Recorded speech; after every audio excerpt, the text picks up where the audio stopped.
Hello, friends, and welcome to the inaugural episode of Beyond the Verse, Star Citizen podcast with your host, Solus. And we are blessed to have my dear friend, our guest speaker, Coniff, on air with us. Coniff, how are you doing today, sir?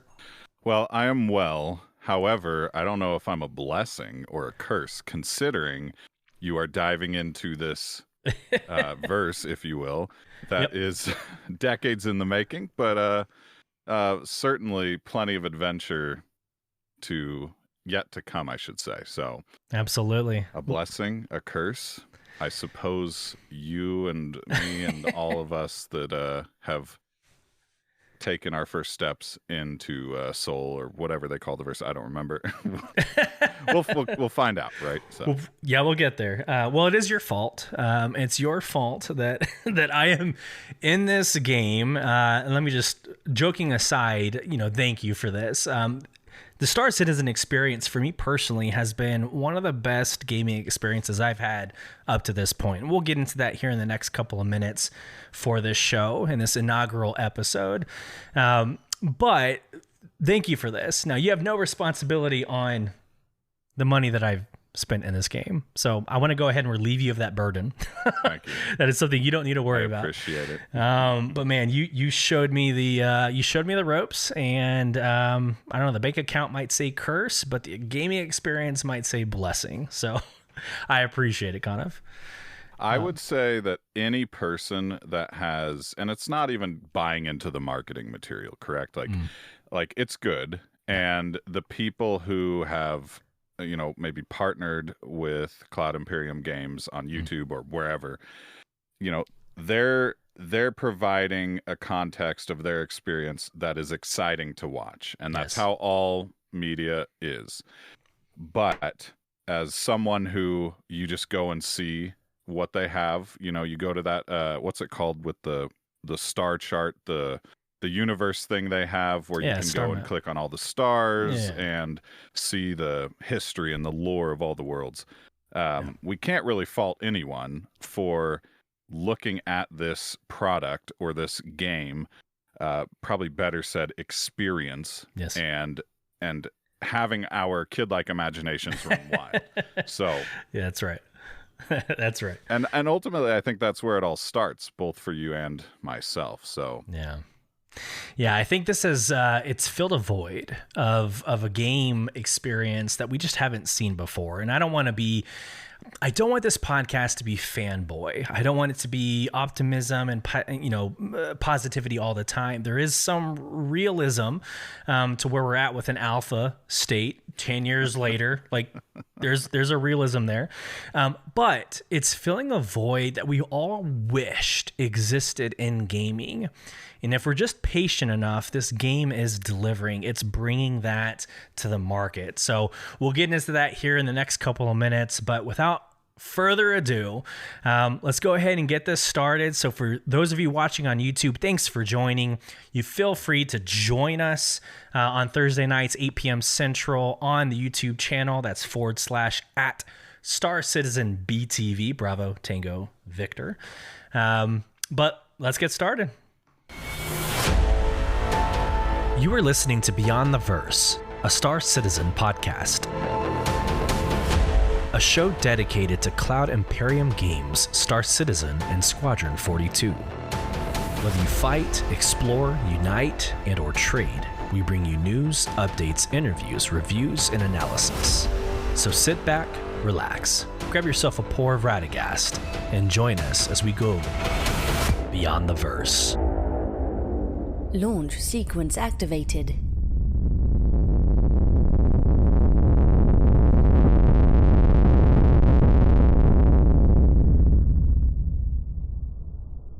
All right, and again, welcome to Beyond the Verse, Star Citizen podcast with your host, Solus, and joined us today is Coniff.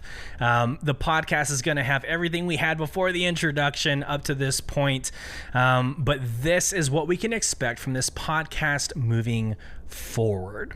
So I wanted to address what you can expect, the agenda, the vision that we have for Beyond the Verse. every Monday, there is a This Week in Star Citizen, where on Monday we get kind of what to expect for the week. Tuesday, we get a lore drop for the most part. Wednesday, we get a roadmap, kind of tech and development update. And then on Thursday, we get Inside Star Citizen, which is their live YouTube experience. And so this is a perfect time for me to host a podcast like this, because it's going to take the entire week, analysis, deep dive, color of what is being presented. And it's going to be put in podcast form or YouTube live stream and delivered to you, whether you're working out, driving, running, whatever your podcast need is. So without further ado, I would like to go ahead and get started with introductions. Like I said, I'm joined today by Coniff, a dear friend of mine. We joked about being, whether it's a blessing or a curse. My financials probably say curse. My gaming experience probably says blessing, but I want to take a couple of seconds to kind of walk the viewers and listeners to where we're at today. So about 5 years ago, from a Solus gaming perspective, I decided to take a Joe Rogan model of a long form conversation and bring content creators to the podcasting realm, to ask them questions, to dive into their communities, to have that just conversation around a table, to see what makes them tick, what brings their community together, and just garner these amazing ideas that they're coming up with. I did a couple episodes there, dabbled in that, and then Elder Scrolls Online brought me to the doorstep of the lore seekers. Everything that kind of I am today as far as a content creator goes has ridden on this friendship that I've grown with the lore seekers. So I cannot move forward without saying a thank you to a Cash and thank you to a Jibs, who has kind of paved the way and taught me a lot of what I'm currently doing. In Elder Scrolls Online, I started leading the raid groups, the kind of competition, elite version of Elder Scrolls Online raid groups. And that's where I was able to meet them on a personal level. And through our friendships that were created and molded, we started up what's called the Natural Ones D&D. And it's one of my favorite seasons of my content creation days.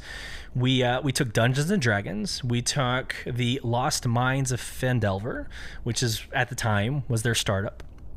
And we used like the six of us at the time. There was six of us, and created this really cool RP. Like, we didn't really care about the 5th edition rules, but we had this really awesome story that we produced. And again, the Natural Ones D&D. In a personal element, I work at Amazon as my personal life, and through that experience, after a decade of working at Amazon, I've grown these relationships with these developers and publishers, and in doing that, we kind of moved the Lore Seekers' efforts to a new world, the game New World. We went that direction with our content creation. So in keeping the spirit of the Natural Ones D&D, I led this role-playing effort, if you will, where we had this weekly news and updates, typical podcasting show that we did as Lore Seekers. Our climax, or I guess like the highest we got, or the best that we did, is we actually got the senior narrative design lead, Robert Chesney, shout out, great human, great individual. We got him onto a podcast and interviewed him and had a phenomenal conversation about what it takes to write a narrative for a game. Again, a phenomenal experience. But then life happened. We had kids graduating. We had changes in career fields. I went from retail ops to fulfillment center ops. We had so many changes where we kind of dispersed. And that is where me and Coniff kind of pick up our story. Me and Coniff have always kind of been like associates. We kind of knew each other. We worked together in the content creation space, but we didn't really become interactive friends until this moment. And what's funny, Coniff, I'm going to kind of throw you into this live, but what's kind of funny about this is we were in this community, this Discord community that just jaw-jacking. There's not really a rhyme or reason to what we were doing. But he sent a screenshot. Coniff, I don't know if you remember this, but you sent a screenshot. And I remember seeing it thinking, man, it looks like Cyberpunk. What is he doing playing Cyberpunk? That's kind of odd. That's kind of off. And I realized he was an ArtCorp in Star Citizen, and I started asking questions. I started asking him, hey, what is this game? It looks pretty cool. Tell me more about it. And the jerk sent me these YouTube videos on what this game is, what it's going to be, and the rest is history. I mean, money aside, and the last year aside, the rest is history. For the past year, I've been content creating with our organization called Soul Provision. I've been content creating with pictures and getting really involved in the community. Attended some bar citizens, met Galactica and Jake Acapella. So shout out to those two individuals on the community team for CIG. But it's all because of this gentleman named Coniff. Again, my really good friend. And I think now is a really good time to throw you in there for your introduction. Coniff, number one, thank you so much. Star Citizen has been probably one of the best gaming experiences of my career, and it's because of you. But I'll give you the mic. It's all you, man. Tell us a little bit about yourself, how we got here, why did you get me involved? Let's go from there. So I will start by saying that when I sent that photo, yes, Area 18, it was either that or Hurston, which from the ground both kind of look similar, both look cyberpunky. That's fair. But after that, you sent me a message and you said, what's your elevator pitch for Star Citizen? And I proceeded to give you the longest elevator ride of your life. Yes. And gave you several videos across all sorts of content creators that were putting out sort of like here's what you need to know about Star Citizen videos. Yeah. And from that point, it's very much an informative look at this is what the game was like back then and where it was at. But to that point, things just kind of snowballed into where we are now. Yes. Myself, I have been what I would call a content creator drifter for years now. I have a lot of hobbies. All of them are game related, whether board games, card games, or video games. For the longest time, I was enamored, and I would say I still am, but my entire focus was board gaming. And there's, board gaming is not Monopoly. It's not just Candyland. It's not just Catan, because that's pretty popular these days. Yeah. There's a website called Board Game Geek that is the encyclopedia Bible of all things board games. Any game you can possibly think of. And so through that, I was playing tons of games that I had never heard of. Stuff from being wizards in a maze, destroying each other, throwing not snowballs, fireballs at people. Yeah. To a game about anthropomorphic. Never say that word right. So I'm not even going to go back and try to correct it. Nice. But like little animal critters in a forest, building a city and all sorts of stuff. Yeah. So I am enamored with the idea of the immersion or the experience or the lived in, possibility of a world.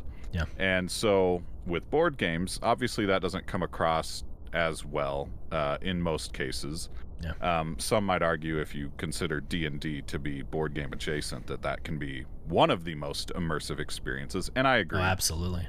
But I think it goes without saying that video games do it the best because they quite literally put you in this world, to all of your senses, with maybe the exception of smell and physical touch. Yeah. And so I've been content creating, drifting across the universe for years now. Just wrapped up a podcast that I did with some friends of mine for 3 years about video games. Yeah. But all of this, this joy of experiencing worlds is what ultimately led me to Star Citizen.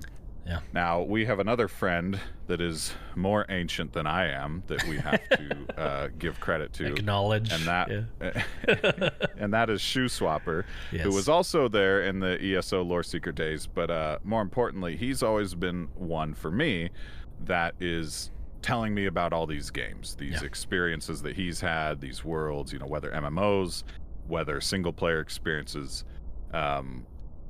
whether whatever Star Citizen could be considered, those type of games. And so he told me, and one day I was at work, working from home during the pandemic, and he was like, hey, you should come watch this stream. And he was streaming himself mining on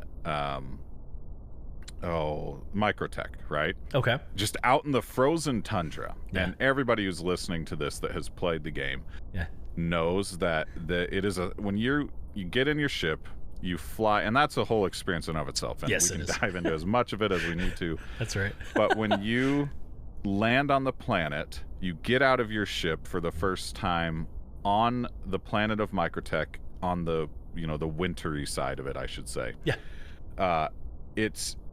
You just literally feel like you're standing in the middle of Norway or Iceland, in the middle of winter. And it's just this unreal experience of immersion in this foreign world. And, I think when you're new, you don't really realize the context of it all, that someone could literally come up to you and blast you at their will. Yes. In any number of things can happen. The world is your oyster, so to speak. So this idea of this freedom really caught my eye, and I always wanted to try it. Never had a PC that could run it. Eventually built a PC in 2021, which of course opened up my opportunity for all these other worlds that I've only ever heard of. And from there, tried Star Citizen, and that brings us to now, I suppose. but yeah, ultimately the takeaway is that I do a ton of stuff, voiceover. I'm doing YouTube videos now on just random topics, whatever I see fit, because ultimately I've always believed that I'm just going to create whatever I find interesting. So yeah, absolutely. Well, let me I'll flex for you. Coniff is as close, if not an actual professional voiceover actor and musician that you can get. For the Lore Seekers, he has been providing music covers and his sultry voice that we're all probably swooning over at this point. He's providing all of that at this professional level. So kind of, for what it's worth, the product that you produce is freaking amazing. And if anybody doubts me, go check out the Lore Seekers on YouTube and Twitter. Go look at their historical videos, and if you hear music, the archives back in the day, right? If you hear something that is musical or a voiceover, it's 99.9% Coniff. So man, you're amazing at what you do. I hope to one point be at that level. But yeah, so there, man, there's more to this onboarding though of me into this game, and so I'll just tell a quick story. Coniff, being the jerk that he is, got me involved into Star Citizen right during Invictus, right? So like anybody who's played this game for longer than, I don't know, 6 months knows that IAE and Invictus are two of the most like worst times you could get involved in this game. So here's the deal. I've been between games. I've been yearning for this immersive game to get lost in. Like that was my bar. I want to get lost into a game. I don't really care about the IP. I just want to get like immersed. That was my shtick, right? So he introduces me to this game. I get in it. I'm weary. Hey, it's an alpha that's been in at the time, like an alpha for 9 years. So I was a little bit hesitant, but I did my research for like 10 minutes. That's all it takes, really. That's all it takes is like 10 minutes of like, well, damn it. Okay. So I'm invested, clearly. But I got into the game right during Invictus. And so if you don't know anything about Star Citizen, you don't know about Invictus, this is literally, this is something that is not experienced, at least in my 30 plus years of gaming. This is something that is not experienced in any other game. It is a expo. It's an expo where Star Citizen brings all 166 ships, which we'll get into that math in a little bit, but they bring all 166 ships in waves into their city called Orison on the planet Crusader. And literally you watch them fly into this expo center, you walk your happy ass into the expo center, and you can tour every single one of the ships. So me not knowing a damn thing about this game, that's my first experience. Holy crud. The realism, the simulation, the walking and seeing this massive vehicle in front of me that I can walk into and explore. There's no other game that can do this, right? Like people have mentioned other space games, and I'm not going to get into the names. It's inappropriate, but there's other space games that kind of like touch on this subject, but they don't have the same kind of immersion of getting onto a ship, getting into the the cockpit, getting into the seat. That's a Freudian slip right there. That is. Perfect live. Love it. We're doing this live, guys. But yes, but it's flight simulator, but in the space world. So all the boxes that I needed checked was done in this massive event that of course had all the bells and whistles. It had a website, it had events, it had the calendar. I didn't know better. It could definitely have been Bravo, like in beta mode, or it could have been in live prod. It doesn't feel like an alpha in this moment, right? So I was invested. I went from like a $40, this is where we're getting into dollars, I apologize, but I went to like a $40 starter pack to like, yeah, I'll do the Cuddy Black package. I'll spend $120 and get the next level. And then the rest is history. For what it's worth, anybody listening, Wing Commander, like that title, I've earned that in money spent. So just do your research and figure out how much money I've spent. But the rest is history, right? It was just an amazing, immersive experience that got me into a cockpit, that got me flying around Crusader. I wasn't doing missions. I wasn't doing, these bounty hunting, extravaganzas. Like I was literally just flying around, picking up trash and throwing it into the trash can because I could. So I think there's a realism of like when you start during Invictus or IAE, be careful because every ship is on sale on the website and you could be a Wing Commander in 10 months, which is my story. Yeah, there's a part of your story that you left out that I think every listener needs to know. Oh boy. And it is now of course you've evolved. You have certainly gotten better. But the first time I ever flew with you as the pilot, I don't know the planet. But what knows the planet is my bones and my, body that has been broken against it because this man crashed a Carrack into a planet. And we're sitting there, and I'm, in one of the turrets walking around. Of course, taking in the sights because the thing is magnificent. Again, this is during IAE or whatever it's Invictus, the abbreviation is. I'm not as good with that stuff as Solus is. I got him into it, and so I do whatever. But this man crashes this ship into the planet.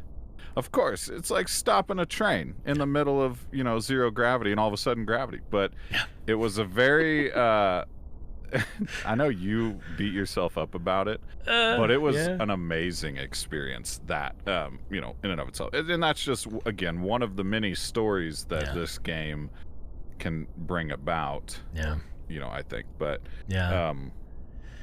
Yeah, absolutely. Sorry. So no, I remember that like it was yesterday. Unfortunately, I had went from like the starter package, and now that you say it, I remember the details very clearly. Unfortunately, I went from like a Titan like starter pack, like smallest ship you can possibly, have. Easy to maneuver. Like, I got cocky, I got arrogant, and so I upgraded to like the package that has the Carrack in it. And I remember us getting into the Carrack. We're all like super confident. It's like I think Champ was with us. I think, maybe one or two others were with us.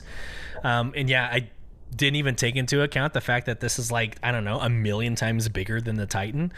And I just lawn darted us, like straight up lawn darted us into, and I think it was like Hurston. Like, I'm pretty sure it was Hurston because it was like a desert, of our death. Could have been Aberdeen. It was something that was red. And it was painful. It was painful. Yeah, I killed us. It was dramatic. It was a dramatic death, and I'll own that. But yes, to Coniff's point, these are these stories. So I think this is like a really good segue into like who this game is for, and maybe who this game is not for. So if you're into like the simulation, like I said, like flight sim, you have to take off, you have to turn on your shields, turn on your power, you have to ask permission to leave a hangar, right? Like there's all these things you have to, it's a simulation. At the end of the day, simulation. So if that interests you, that excites you, yeah, this game is probably for you. Kind of laid back, chilled, you're going to exist in outer space, right? So all you Star Wars fans, Star Trek fans, those who have wanted to live in that world, hey, this is it. And you're going to enjoy the hell out of it. It's going to be amazing. However, and this is where I would love your input, Coniff. However, if you are meta, if you are min-max, I'm going to create YouTube videos on the rotation, and I'm going to have the highest DPS. It's probably not for you. It's probably not at this current moment. Yes, you can upgrade your cannons, you can upgrade your quantum drive, your shields, you can do all the things, but at the end of the day, it's more about the skill of actually maneuvering your ship than it is about some 10-second rotation that Lyco is doing for Elder Scrolls Online. Love the dude, by the way, but just that's not what you're going to experience in Star Citizen. Coniff, what are your thoughts, man? Well, there's always numbers, and numbers never lie. And at the end of the day, like in a game where there's PvP, which Star Citizen has, there's always going to be what is the best possible numbers loadout on my whatever the ship is, right? Whatever ship you're running. What is the best cannons I can put on, the best guns, everything. And ultimately, like, I think that's a part of gaming that is just, it's never going to go away. It doesn't matter how, except for Microsoft Flight Simulator, there's no PvP. But talking about simulation games. But, when you look at it from the perspective of it is PvP, but it's more about just taking each step and each moment as it comes, and every bounty, every security depot raid, every time you get sent to Klesher because you accidentally ran into somebody in the middle of Bajani Point or whatever. It's every moment like that actually gives this game its flavor. And so from a content creation perspective, I'm more interested in when cool things happen. And that could be PvP. That could be an insane dogfight. But it's just not the game where I, personally, would ever be interested in needing to know the top DPS. Now, absolutely. There's websites already that you can kit out your ship if you would like, and you can find exactly where to buy those guns and all this stuff. But again, the real, if we look at this, like a diamond in the rough, which it certainly is, the real diamond part is the stories and the adventure that is waiting for you. And ultimately, that's what drew me to the game. That's why I backed at whatever level I did that got me the Cuddy Black. Yeah.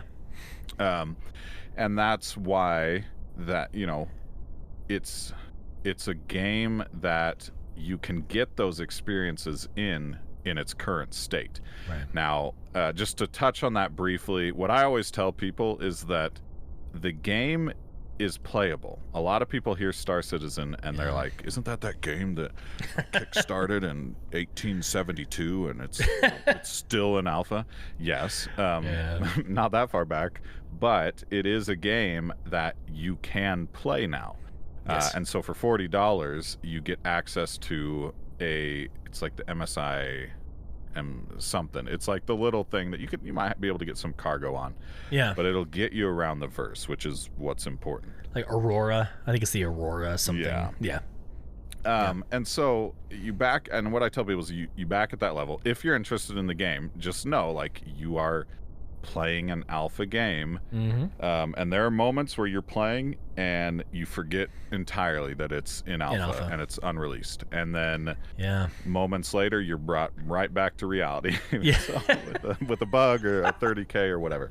But what I tell people is, for $40 you can get a ton of fun out of the experience, you know, just on that initial thing. And then if you want, you can go up higher, or you can earn all your money and get your ships in. You know, it doesn't matter how you want to approach it, because some of us have far more time than money. Others have far more money than time. Mm-hmm. And ultimately, however you want to spend that money, whether it's buying ships outright so you can have them, or spending that time to buy it in game, and maybe that's your fulfillment, whatever. You know, all of that can be had for just $40.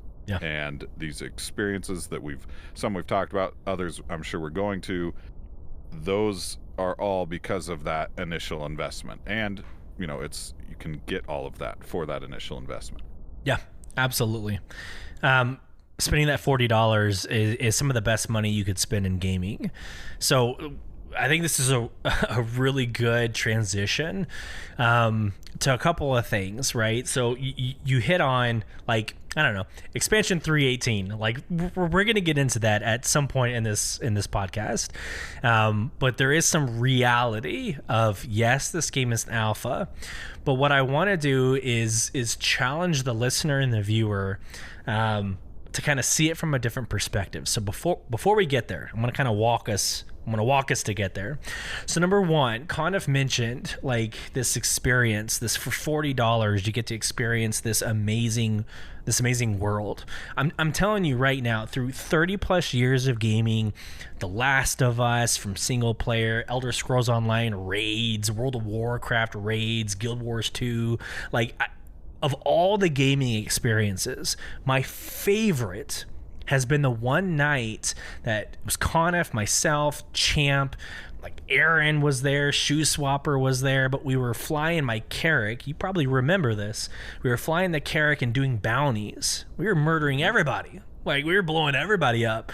But I made the bad decision of getting to a cave and not destroying the ship that was next to us, right? I was like, let's leave them be. They're not showing any aggression. But seconds later, we're all exiting the ship. Champ, bless his heart, stays on the Carrack, and next thing you know, we're all dead. We're all completely dead, not knowing what the hell happened. Come to find out, this one little, and it was like a Titan. It was a Aurora or some small ship. Yeah. Just wasted us. But that evening, to this day, has been my favorite moment in my gaming history, because it was camaraderie, it was friendship, it was, hey, calling out, you know, a distance and direction. It was tactical, it was strategic, it was all the things, role playing, right? We had people in cockpits and turrets. So for $40, you're going to get your money's worth. But enter 318. So I actually heard you come off mute. Did you have anything? Yeah, I was going to add to that, like, you know, and I don't want the listener to assume that we're both just like you said at the beginning, just fanboys. Right. There's an element of this game that is unlike any other. And what you described with the Carrick and all that, what I actually remember happening is that he had been firing on us this whole time, like as we were flying in, but it was like bugged out and we couldn't see. Oh, and we're like, yeah. Because that's the only thing that would make sense, because the Carrick has, shields, massive shields. Yeah. But my point with all this is that the cooperation and coordination that goes into flying a Carrick, you have a pilot. Yeah. You have an aft gunner, a starboard gunner. I believe I had my Origin M50 in the hangar of the Carrick. And I went and, got into that to go be as an escort, which an M50, if people who actually know their Star Citizen ships, that's a racing ship. An M50 is a racing ship. Yeah. But it does have 2 guns. But anyway, my whole point is like the cooperation and coordination to fly and captain and just maneuver this fighting force for bounties or for this experience that we had with this rogue player. That is the only other game that I have felt that in personally is Hell Let Loose, which is a military World War II big team battle shooter where there's a squad lead. People have different roles and everything, but like ultimately, and I don't know if it's just after years and years of gaming that I'm looking for that type of thing, but it's that multiplayer social cooperation coordination experience and bundled together with the most immersive space sim that I think personally exists. So that was my coming off mute rant, I guess. No, I mean, I absolutely love it. And we can go into like what it means to co-pilot a Carrick or these massive ships, but the amount of cooperation, the strategy, the communication required to actually play this game at scale is something I personally, I haven't played that game that you mentioned, but I have never experienced up to this point, right? So flying the Carrick in that moment, in that story, regardless of the bad decision I made of not defending us, that to me sold me the strategy and the vision of this game and what it could be, which again I think is an amazing transition into 318. So Coniff, I said it at the beginning of the call, you said it just now, we're not fanboys. There's a reality that this game also sucks, and so let's just talk about that. Let's just address the elephant in the room, which is 318. So I'm gonna take my best crack at this. All right, wish me luck. Okay. No matter what emotion you have, you are right. You are right feeling whatever you feel about 318. So 318 launches, all hell breaks loose, dumpster fires. Right is left, up is down. It is the craziest experience in gaming I've ever experienced from like a dev and a community standpoint. It's insane. People are losing their ever-loving minds. Twitter, social media is blowing up. People are saying, hey, stop what you're doing. Stop with the lore updates. Hey, if you're delivering coffee, stop delivering coffee. You need to start developing code. It's an extreme reaction, which I'm not saying it's wrong. How you feel is right. So you've got this side of the aisle that's livid. They're mad. They have spent $10,000 in the game, and the game is literally unplayable. And I can, from experience, can tell you that 318 when it first launched was unplayable, right? Or you can look at it from the other side of this aisle and realize what they're creating. And I know people hate this excuse, but what they're creating has never existed in games before. And I think now, for those of you watching on YouTube, I'm going to screen share and kind of show y'all some documentation, but I wanted to show y'all the technology of what this game is trying to achieve. So without further ado, let's take a crack at it. Screen sharing my screen now, going to the boom PDF. So this is jump point 11_01 dogged persistence. This was their last jump point, and they talk about the 3 pillars that needs to happen before they achieve this technology, this existence, this idea of a persistent entity, right? This streaming that happens. And so I'm going to try my best to explain it, but at the same time, with the context of this is why shit broke. Okay? All right. So 3 pillars. The first pillar, and you can see on my screen as I'm sharing, the first pillar is object container streaming. They achieved that. Earlier last year, they achieved the object container streaming. This is a database. This is basically assigning literally everything that exists in the game. It's assigning it properties in an idea of persistence, right? So this database exists. That's kind of like low-hanging fruit. I think it's big from a developer standpoint, but from a gamer, you don't see it. It's not like this. It's not this eye-opening experience for a gamer. However, with 3.18, they launched persistent entity streaming, which from the rest of this stream, it's going to be called PES. So they launched PES. It is this idea that I take a Gatorade bottle, right? So if you're walking around your spaceport and you pick up a bottle and you drink it for hydration, it's this idea that you can take that bottle and go literally anywhere in the universe and drop it off. I can sign out of the game. I can tell Coniff, hey Coniff, why don't you go check out this XYZ coordinate and tell me if I'm not getting your Gatorade, Solus. Come on. No, pick up my trash, Coniff. Pick up my trash. But that's the technology. Is now Coniff should be able to get into the game, go to a planet, go to that XYZ coordinate, and find that Gatorade bottle on the ground. I'm sorry, but no other game is doing this. I could be wrong. Please, somebody email us and tell us that I'm completely wrong. But it doesn't exist in World of Warcraft, Guild Wars, New World. It doesn't exist. Yeah, so, not to this extent, honestly. Exactly. Not while someone is still logged in, right? Or not. I mean, logged out. I think that's the key takeaway is that like Fallout 76, you can drop stuff, or you have a camp in the world somewhere that I could just stumble across.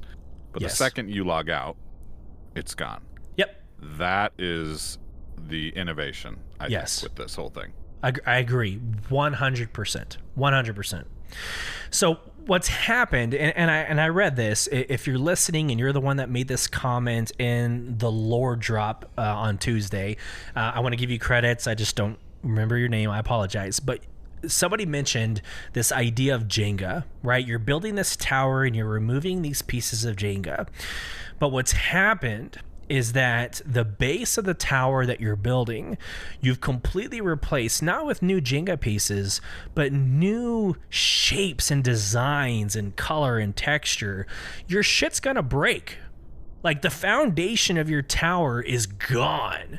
It's still there. You're still attempting to build a tower, but because you're trying to change and you're innovating this whole entire new concept, you're rearranging the base of this tower, and that's what everybody has experienced in 3.18.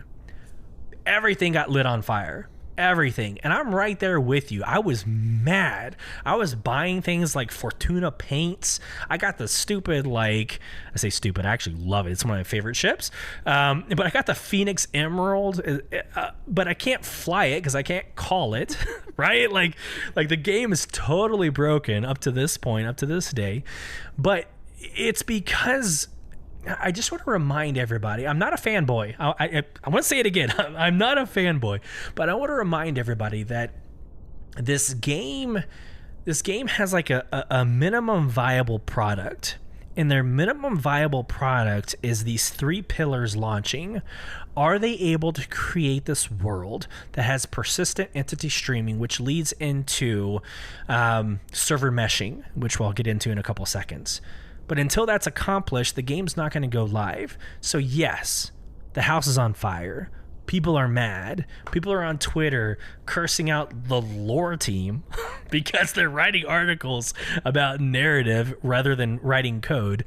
But I think if we all just take a moment and kind of remove the emotion away from the intellectual, I think we can probably find a middle ground. Does it suck? Absolutely. It sucks. At the same time, we don't want to rush the production teams to develop just another World of Warcraft in space, another EVE Online. What we're wanting as a community, as people listening to this podcast, what we're truly desiring is a out-of-body experience that's never been emulated in any other game. And I think that involves like next level patience. I'm one of them. I have to remind myself to like have that patience. I don't know, Coniff, is there anything that I said that like sparked anything? But I just think always. we need to breathe. I find sparks in many places, and one of them is how you feel is always right. And there's a second half of that I'd like to add that I think a lot of people need to hear, because while how they feel may always be right, it's not always constructive towards others to share those feelings or act upon them, if you will. And that's what you see on Twitter when things implode. Sure. No matter the game, no matter the experience, when it's not working well, like when Cyberpunk came out, some people were having problems with the game. Good point. I played the game on an Xbox Series X, and I only crashed 3 times in 76 hours. Sure, there were bugs, no more than any other game that's released in the modern era, with the exception of Elden Ring, which is apparently perfect. But when I played it, I was like, I legitimately am not experiencing what these people are experiencing. Yeah. That is making them so mad that they're taking to Twitter. Articles are being written about it. YouTube videos are capitalizing on clickbait, titles that get the angry mob to comment or, whatever. And so when it comes to Star Citizen, a game that every person playing has to sign a EULA that is, and I'll be honest, I didn't read it, but I know that I'm sure somewhere in there, legally, they are telling you that this is an alpha product. It is not representative of either what they have marketed it to be or the final product. And that's what all of those things say. Yep. And so you know what you're signing up for. And I think people would like to know this experience that I had with 318. So we have a friend named Wally, and he has been right there along with us. That poor playing guy. This game back Poor in the guy. day. Yeah. A year ago when this whole thing started, and, to now, whatever. He's like me. He's always been there, keeping our, Star Citizen on our radar. But the first week that I played Star Citizen, him and I grouped every night without fail. I sent him a group invite. He was able to join. Poof, there he is in the universe. We are ready to take on the stars together. Yeah. Invictus happens, and they did a free weekend. The first night we had like 5 of us, 6 of us, all in the world together, doing something on some ship that one of us rented. Literally the day after that, he couldn't group with us. So then you come along. Yep. You and I we're able to group fine. Yep. All of our other friends group fine. Wally can't group. Not without having to back out to menu. Then, there's just these weird like voodoo magic ways of trying to group, and sometimes, rarely it would work. Yeah. So Wally and I, we've let it sit, and he really wants to play with us. It's fun. The game is amazing when you can play with other people. Yeah. So 318 launches, and I know all the disclaimers. The game, never play a game on patch day, never play a game on patch week, and in Star Citizen's case, never play a game in patch month. But so true. But we tried, and that we knew what we were getting ourselves into, so we load in to the game, get to the menu. So far, so good, but that's always worked, so no surprise. Yeah. Wally looks over at our friend's menu, sends me an invite to join his party from the menu. Poof, there it is, in the corner where it should be. I accept it. Poof, there I am in the party, and we're like, what? This is all we wanted out of this. Who cares about PSE or PES, whatever, Swim at the party. Whatever it is. Yep. Who cares? Yep. Who cares? Wally and I just want to group up. Yep. So he clicks, get into a server. Yeah. And fail. Because as everybody who has been around and knows what's going on with 318, actually getting into the server, whether best or your region, most of the time it was breaking. Yeah. At least the first weekend. And so eventually he clicks, through these 5 servers like 30 times, and eventually it takes us. And so for the next 20 seconds, we see the loading screen. We're like, this is fantastic. Then on my screen, oh, here I am, Area 18, right where I expect myself to be. I've got a lot of weird stuff in my inventory that I don't remember, but, whatever. I'm here, my character's here, and where's Wally? And it's just like a where's Waldo? I'm spinning around in the room looking for Wally, his little nameplate, nowhere to be found. And he's like, yeah, I'm still loading. I'm like, oh God, okay. So I get out of my room, and in true Star Citizen fashion, I rubber band back to my bed like 4 times. Yeah. But I finally get out of my bed in my room after a monumental effort, and Area 18 is just as beautiful as it always has been. Oh yeah. Beauty may not be the right word for an industrial megapolis, but whatever. Yeah. It's the game looks great. There's other players milling about, and I'm like, okay, cool. I'm gonna go to the hangar. Meanwhile, Wally is still staring at a loading screen. I walk to the hangar, or walk to the tram, get on the tram, go to the hangar, and go to click on the vehicle retrieval console. Yeah. Nothing. Eventually, it locks me into it, and then eventually it pulls up my 2 ships. Yeah. Secretly, I was hoping there would be some random 3rd or 4th ship that I randomly had for no apparent reason, because why not? Yep. Obviously wasn't there. I go to summon my Cuddy, because between the choice of a Cuddy Black and a Titan, you're always going to choose the Cuddy. Easy. The better ship. Yep.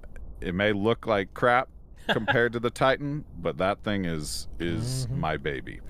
So I click it, and then it, lags out and doesn't show me anything on the terminal, and I'm like, oh, whatever. And this is a little aside within this little story, but I want to, you've asked like what type of things in this game have caught my eye, or like that immersion, right? Yeah. The fact that you can look at a screen inside of a game that you're viewing on a screen, and it look as crystal clear as it is in the game. I don't know how to explain it, but that experience is just like mind-blowing to me. Like that you can interact with a virtual screen through your screen and your mouse and keyboard, and it feel like you're it's right there.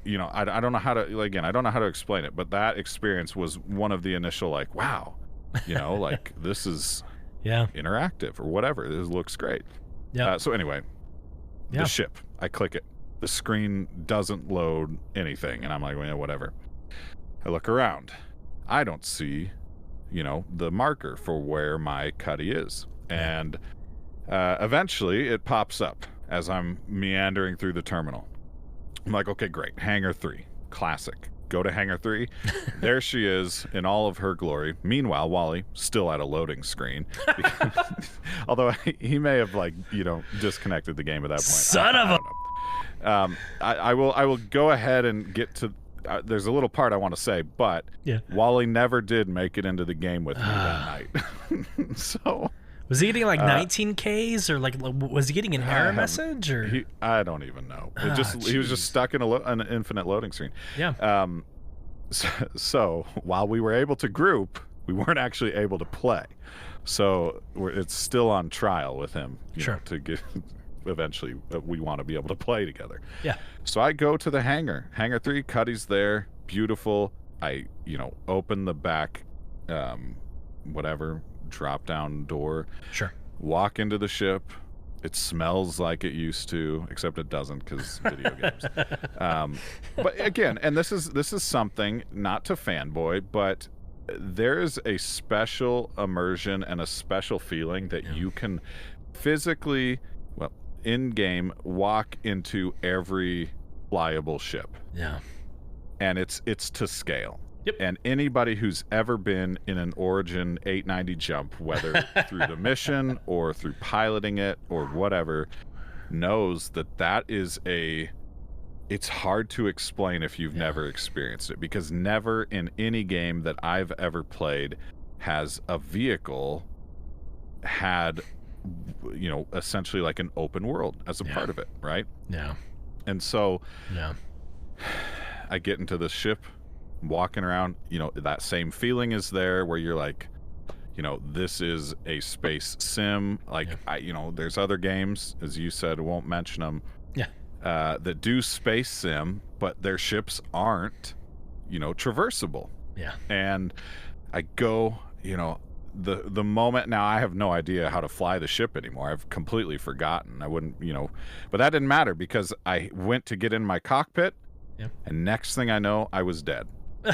And I have no idea why, but I went to sit down in the seat and then all of a sudden there was my, hey, you're bleeding out screen. And I was like, great. I tried this 3 separate times that night with the Cuddy. I could never get the Titan to actually spawn. Yeah. But the Cuddy, it was there. I wasn't taking it anywhere, that's for sure. And so, all in all, that is one man's experience with 318, and it's not a positive look on, or rather, it's not a positive experience, and it doesn't look good on the game when that's the type of experience that people are having. Yeah. With that said, again, I understand, and I'm mature enough to recognize that, what I spent in the game, I knew full well that was an experience that I may get. I may also get the experience where we are on that satellite trying to get Aaron to get rid of his crime stat, and there's people flying in trying to blow us up. Yep. That was a great experience. 100%. But the 318 experience that I had was not so great, and many other people had that same experience. And again, that is the reality of this type of game, where it's at in development. Yeah. And when you compare that with the innovations that they're trying to produce into this game, like, it makes sense. Yeah. And I can't fault them. I don't think the game is a scam, because again, you can have both experiences, or really all the experiences we've talked about, good and bad so far, for $40. Absolutely. And I'll be honest, I'm at a point in my life where I spend that $40, I don't miss that $40. Yeah. It's gone. It's an experience.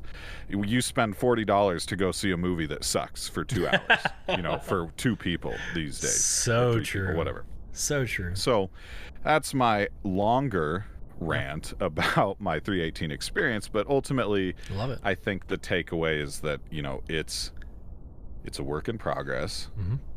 The persistent entity thing is this whole, I can't also think of a game that has done it like that. So, yeah. Absolutely. Yeah, absolutely. And so in subsequent podcasts, we're going to get into all of that in more depth. We're going to be looking at the development status updates. We're going to be looking at the strive cycles to get us there. We're going to talk about the hard conversations. We're going to talk about what we love about the game. And I think this is a really good time to kind of I guess, wrap up this inaugural episode. But for 318, it's been painful. However, what's the alternative? Are we okay with Star Citizen just kind of reverting to a cookie cutter MMO? Are we okay with it reverting to an EVE Online, World of Warcraft? And I don't mean that in a derogatory sense, but are we okay with it just being status quo and something we've experienced just in game or just in space, right? Or are we patient enough to allow them to use our money, which, by the way, I'm going to nerd out real quick. It's like $558 million pledged over like 4 million gamers, so it's like $140 per gamer, right? Are we okay with them taking that money and trying to give us something we've never seen before? I think it's a dichotomy that we as gamers need to kind of reason with. What are we okay with? Are we okay with the status quo? Are we okay with something groundbreaking? And so with that comes this huge conversation that we will envelop, or we will digest in the next several weeks in Beyond the Verse. The whole point of this podcast is to take these strive cycles, these efforts, and really dive into what is the product, what is the end state and the vision. And I plan to do so with the assets, the amazing people like we have with Coniff. Hopefully I'm able to get, like with Robert Chesney and the senior narrative design team at Amazon Game Studios, I'm hoping to get a Galactica, a Jake in here as well. But can we have conversations where we bring these dialogues to the community and just have a very open and transparent conversation about where we're at and where we're trying to go? I think if you look at the roadmap, with Pyro coming down, which is 4.0, with Pyro coming down the pipeline, with server meshing as the final pillar that we're trying to accomplish from a technical standpoint, are we close? And that's the $1 million question. Are we close to the minimum viable product where Star Citizen can say, all right, Squadron 42, you're live. Star Citizen, you are live. Because for the past 10 years, we haven't landed the plane yet. So here we are. Coniff, I want to say thank you so much for joining me on this inaugural episode. I look forward to the subsequent episodes where we do get into all this color. I would hope to have you back. I would love to have you back, my friend. But if you would, if people wanted to follow you, if people wanted to dive into who you are and the content that you're producing, how can people find you? So ultimately, if you want to find what I'm doing right now, you go to YouTube, go type in Coniff, Coniff, and there I am. I recently put out a video on why I left ESO for Guild Wars 2 that blew up way beyond anything I could expect. It's a good one. And ironically, now I'm playing all sorts of games. And I recently put out another video why I love open world games. Star Citizen makes a very brief cameo in it because, again, it is an open world game. I love it. I love that experience. But so Coniff on YouTube, and then Twitter at WISFORWIZ, which was a shortened version of Wisdom for Wizards. So love it. Again, I thank you for having me, one. Absolutely. But two, I think that it's important for everyone to look at this experience that you had, getting into this game as, you became a citizen that day that you were on Orison looking at all those ships, and you became a fan of this idea that, CIG wants to push innovation into the open world multiplayer experience. The status quo is fine for WoW. The status quo is fine for MMOs that have come and gone. Yeah. But what CIG is wanting to do, and I have to give them credit for that, and be thankful for that ultimately, because it's going to push other companies to do the same, is innovate to go beyond what has been done. Yep. Go beyond the verse, if you will. Oh, I love it. $1 million right there. Nailed it. But yes, thank you for having me. And, I don't have much more to say on Star Citizen because like many people, I'm patiently waiting, and I'll dip my toes from here and there. And there might be seasons where I really dive in, and there might be seasons where I don't. Yeah. But I am patiently waiting. I think my money was well spent. And even if, on the very minute chance that nothing ever happens with this game beyond what is current, I will not regret the money spent. I will have enjoyed the experiences and the experiences to come. And, ultimately, that's why I play video games. So, 100%. Thank you. Well, Coniff, as a dear friend, thank you so much for joining me. I really do appreciate it. Hope to have you back. For those of you on YouTube interested in how we can listen or how we can get involved in Beyond the Verse or our internal organization with Soul Provision, here we go. So Beyond the Verse is /Star Citizen Bravo Tango Vector, right? So BTV. That's on Instagram. That's on Twitter. At that will get you to YouTube. For all things that are Soul Provision, that's our organization that Coniff is a part of, and many others. You can go to the robertspaceindustriescom/orgs/provision. All of this is in the details in the YouTube video and in your podcast. So feel free to click, join. You are more than welcome to join this effort. I look forward to being part of this community, being part of your traverse through the verse. And with that, I wish you all the best. I hope this finds you well. And please come back next Thursday, 8 p.m. Central. I look forward to having a conversation with you again. This has been Beyond the Verse, Star Citizen podcast with your host, Solus, and guest speaker, my dear friend, Coniff. Thank you so much.